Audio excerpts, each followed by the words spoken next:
Hola, mi nombre es Isaías Ortiz Echeverría, soy estudiante de la licenciatura en Derecho en la Universidad Virtual del Estado de Guanajuato, cursando un módulo de Derechos Humanos en el ámbito internacional. Este es el reto 5, ¿cuál es la responsabilidad del Estado mexicano?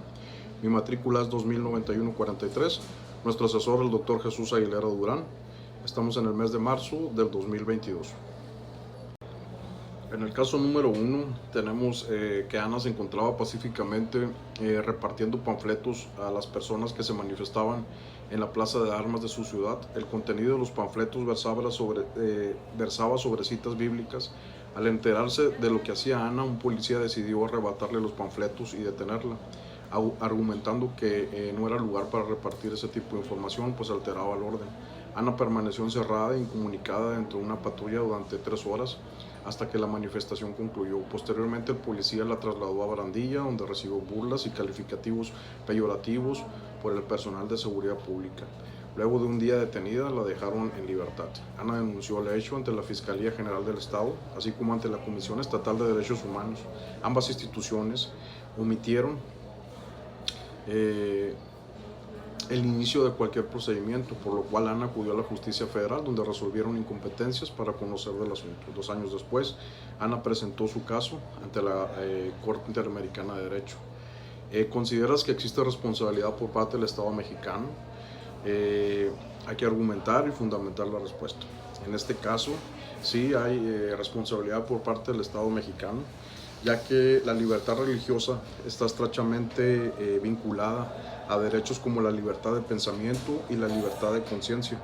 En el artículo 24 de nuestra Carta Magna marca que todo hombre es libre para profesar la creencia religiosa que más le agrade y para practicar las ceremonias, devociones o actos de culto respectivo en los templos o en su domicilio particular, siempre que no constituya un delito o falta o penado por la ley. La Constitución Política de los Estados Unidos Mexicanos, el Pacto Internacional de los Derechos Civiles y Políticos y la Convención Americana sobre Derechos Humanos. Estas 3 disposiciones prevén el derecho de las personas a adoptar cualquier creencia religiosa o abstenerse de hacerlo, así como la libertad de manifestar la religión libremente elegida mediante la participación de forma pública, privada, individual y colectiva en actos de culto o ceremonias religiosas. En este caso, si bien para difundir este tipo de panfletos se requiere de una manera extraordinaria un permiso de la Secretaría de Gobernación. En este caso, pues también se ve involucrado lo que es la libertad de expresión de Ana. La libertad de expresión es un derecho humano básico, constitucional, fundamental e inherente, necesario a la naturaleza humana, consagrado en los artículos 6 y 7 de nuestra Constitución Política. Y en el ámbito internacional lo podemos encontrar contemplado dentro del artículo 19 de la Declaración de los Derechos Humanos de 1948.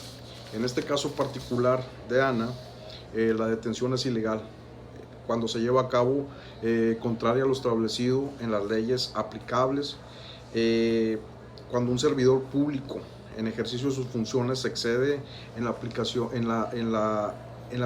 de la fuerza pública y actúa más allá de atribuciones que la normativa lo permite, violentando en su conducta los derechos humanos y las garantías individuales que nuestro régimen jurídico establece. Los derechos de una persona al momento de la detención es básicamente salvaguardar su integridad física, el derecho a ser comunicada, a ser presentada de manera inmediata ante el Ministerio Público o un juez cívico. En todo momento se debe respetar su presunción de inocencia y no ser expuesta a terceras personas. En este caso se ve muy evidente la situación en donde se violentan sus derechos humanos, sobre todo cuando es presentada en barandilla, recibe insultos y no se siguió el proceso adecuado y debido para salvaguardar los derechos de Ana. Muchas gracias. En el caso particular número 2, tenemos que durante la pandemia por COVID-19, el gobernador de una entidad federativa publicó un decreto por medio del cual se declaraba obligatorio el confinamiento en el domicilio particular de los habitantes en un horario de 6 de la tarde a 9 de la mañana. Y asimismo se previó una multa de 1.500 a quien infringiera esta disposición de no contar con recursos para el pago de la multa. El decreto previo era de 36 horas de arresto. Tenemos el caso de Andrés, un hombre de 34 años de edad en situación de calle, caminado por la avenida principal de la ciudad a las 20 horas, cuando un militar lo vio, lo detuvo y lo presentó a la Secretaría de Seguridad Pública, donde le fue exigido el pago de la multa. Andrés argumentó no tener casa habitación, familia ni dinero para pagar la multa. Como consecuencia fue privado de la libertad durante 36 horas y boletinado con una fotografía incluida en redes sociales donde decía: el primer detenido, un sinvergüenza capaz de negar a su familia con tal de no pagar la multa. Derivado de lo anterior, fue localizado por una asociación civil a través de la cual se planteó su caso en la jurisdicción militar y ordinaria hasta ponerse de conocimiento de la Corte Interamericana de Derechos Humanos. ¿Consideras que existe responsabilidad por parte del Estado mexicano? En este caso sí. Hay que recordar que de conformidad con el artículo 11 de nuestra Constitución, las personas pueden desplazarse libremente por todo el territorio nacional sin necesidad de contar con un pasaporte o con algún otro permiso parecido. Esta libertad de tránsito, pues obviamente se ha visto afectada por la pandemia COVID-19, ya que distintas autoridades, sobre todo a nivel estatal y municipal, han limitado la circulación de personas a través de decretos que establece el confinamiento obligatorio. Sin embargo, existe un gran problema con estas medidas, ya que las autoridades locales no están facultadas para suspender o restringir derechos humanos. Además, la afectación a la libertad deambulatoria, por más que se considere idónea para contener el virus, puede traer más perjuicios que beneficios, debido a las grandes diferencias que existen en la sociedad mexicana, en este caso Andrés, que es una persona de calle. Si analizamos nuestro texto constitucional, nos encontramos que el artículo 29 establece que solamente el presidente de los Estados Unidos mexicanos, con la aprobación del Congreso de la Unión, podrá suspender o restringir los derechos humanos.